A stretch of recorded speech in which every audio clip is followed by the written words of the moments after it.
compartilhar com vocês um insight, ou dois até, a respeito do processo de tratamento de não conformidades, ou, mais especificamente, da fronteira, do que divide, do que separa o controle de processos do controle de não conformidades.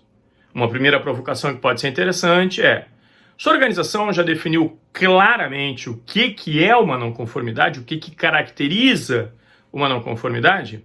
Nunca se esqueçam, todas as normas ISO de sistemas de gestão que estão baseadas no anexo SL, elas têm dois requisitos bastante claros. Da mesma forma que nós temos lá o 8.1, que trata de controle de processos, nós temos o 10.1, que trata exatamente de não conformidades, desvios, anomalias, não compliance, incidentes, etc, etc, etc. Certo? Ou seja, a gente precisa saber claramente quando é que a gente deixou um e entrou na seara do outro. De uma forma gráfica, visual, é basicamente isso aqui. Nós temos que saber o que caracteriza. Quando é que uma situação ela deixa de estar dentro do controle de processo e passaria a requerer um tratamento através do requisito que trata de ação corretiva e tratamento de não conformidades.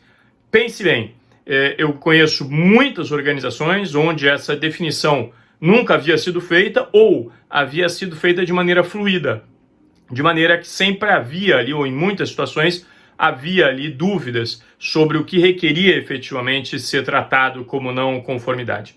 Eu vou exemplificar com uma coisa absolutamente doméstica que todo mundo vai compreender com facilidade. Imagina que você está preparando um bolo na sua cozinha. E você está ali mexendo a massa e daqui a pouquinho você prova um pouco a massa e percebe que, sei lá, que faltou açúcar ou que faltou sal. Você ainda está dentro do controle de processo. Você vai adicionar ali o que está faltando e no final aquele produto, ou aquele serviço ou aquele check que você está fazendo, ele vai sair completamente dentro daquilo que foi especificado. Um dos critérios que pode ser interessante, só para não dizer que não deixei a dica, um dos critérios que pode ser interessante é esse desvio, entre aspas, ele seria percebido por uma parte interessada ou ele seria percebido pelo processo subsequente, se for ainda um processo interno dentro da nossa organização? Em outras palavras, se eu ainda tiver a chance, dentro do meu próprio processo, que aquilo naturalmente vai ser corrigido, não faria sentido eu gerar todo, digamos, o movimento, toda a energia necessária para tratar aquilo com uma não conformidade. Obviamente, você pode até anotar, registrar quantos desses pequenos desvios de processo estão ocorrendo, para que no futuro você consiga fazer um pareto e tratar isso de alguma maneira, né? Você já deve estar imaginando, né? Eu procurei colocar aqui essa fronteira bem centralizada, mas nós temos dois, digamos, efeitos colaterais quando essa fronteira fica mais para um lado e mais para o outro. Se eu puxo essa fronteira muito para cá, ou seja, qualquer coisa já escaparia do meu controle de processo e deveria ser tratada como não conformidade. Obviamente, o efeito que eu vou ter é que eu vou abarrotar o meu processo de tratamento de não conformidades sem que isso aí traga nenhum tipo de valor para a minha organização, para esse sistema de gestão. E o outro movimento também é tão ruim quanto, né? Ou seja, é basicamente cada um faz o que quer, não dá nada, né? O meu controle de processo teria uma flexibilidade terrivelmente alta. Qualquer coisa que eu conseguir ainda remendar ao longo do controle de processo, quer dizer, praticamente nada escaparia para o controle de não conformidades. Agora, atenção, eu tinha dito que eram dois insights, né? Vocês já pararam para pensar que uma das competências que a gente precisa ter muito claramente definidas é quem é ou quais são os requisitos de competência para quem vai tomar decisões relacionadas às não conformidades?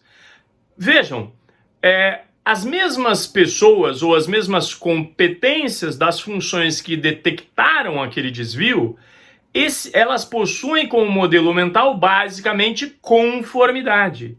Então essas mesmas funções, eu poderia estar falando aí do pessoal da qualidade, do pessoal do compliance, do meio ambiente, de saúde e segurança ocupacional, de segurança da informação, qualquer um deles, quando esse profissional está na atividade, está numa função de detectar um problema, o modelo mental dele é trabalhar com conformidade. Inspetores, auditores, toda essa galera trabalha com o conceito básico de conformidade. Ou está conforme, ou está não conforme. Então, naturalmente, as competências de quem vai decidir algo que já está conforme, elas transcendem, elas vão além dessas competências, porque o tipo de critério que ele vai ter que usar é completamente diferente. Relembrando o próprio Einstein, e tendo aqui a petulância de fazer um pequeno adendo à frase dele, o Einstein costumava dizer, né, que o nível de consciência que eu preciso ter para resolver um problema é maior do que o nível de consciência que quem criou aquele problema tinha. Eu só me permiti substituir o criou pelo detectou, né? Então é natural que quem vai resolver tenha que ter um tipo de conhecimento diferenciado de quem detectou. Então pense nisso.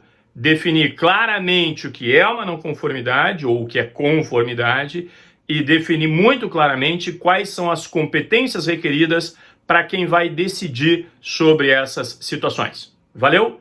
Espero que tenha sido útil. Se você gostou, deixe o seu like. Se ainda não está inscrito, se inscreva aqui no canal. Ative o sininho para ser avisado quando tivermos novos lançamentos. E no próximo slide você vai ter ali um mega link onde você consegue enxergar todas as redes sociais da TSG. Vai ser um prazer encontrar você por lá. Abraços!